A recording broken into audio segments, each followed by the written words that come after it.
Dungan sa Christmas lighting sa dakbayan sa Talisay niadtong Domingo sa gabi, mausab ang pagpahigayon sa gift giving sa mga nanginabuhi sa pagpangolekta og basura sa Barangay Tapol. Ang report ni Femari Dumabo. Nahimong mabuluko ng pagpahigayon sa Christmas lighting sa palibot sa Talisay City Hall. Mas nakapanganghal sa mga nisaksi dihang gipasigaan na ang gawas nga bahin sa City Hall nga napuno sa Carnival Magic Decoration. Ang gilagway nga world-renowned designer Carrie Santiago ang nidisenyo niini. Tipik sa kalihukan mao ang paghatag og Christmas gift sa napiling pamilya nga taga Barangay Tapol nga nanginabuhi lang sa pagpamaligya sa nakolektang basura.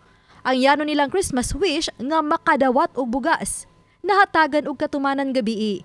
Human sila hatagi og usa ka sakong bugas humay, mga groceries, mga buhing manok ug baboy nga mamahimong dugang nilang panginabuhian. May gitunulusab nga 10,000 pesos nga cheque sa magtiayon ang Talisay City Chamber of Commerce, Trade and Industry. Ang paglantaw gyud namo para sa Christmas is really a time na pwede magkuyog ang tibuok pamilya. Kay unsa may rason sa pagsilibrar ang Pasko kung dili kuyog sa atuang mga duol sa atuang kasing-kasing. Mauna naghimo gyud tag duha ka area sa city. Ang pirmiro sa poblasyon, gidesign gyapon to ni Carrie ang lights didto ug diri sa City Hall para mabuwag ang tao. Human sa Christmas lighting, gitapos ang kalingawan sa fireworks display. Gipaygayon sa bang ribbon cutting alang sa pagbuka sa trade fair duol sa Poblacion Landing Park. Aduna usab gipaygayon nga Christmas trade fair diha sa tubangan sa Talisay City Hall.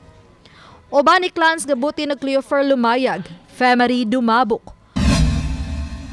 GMA Regional TV Live.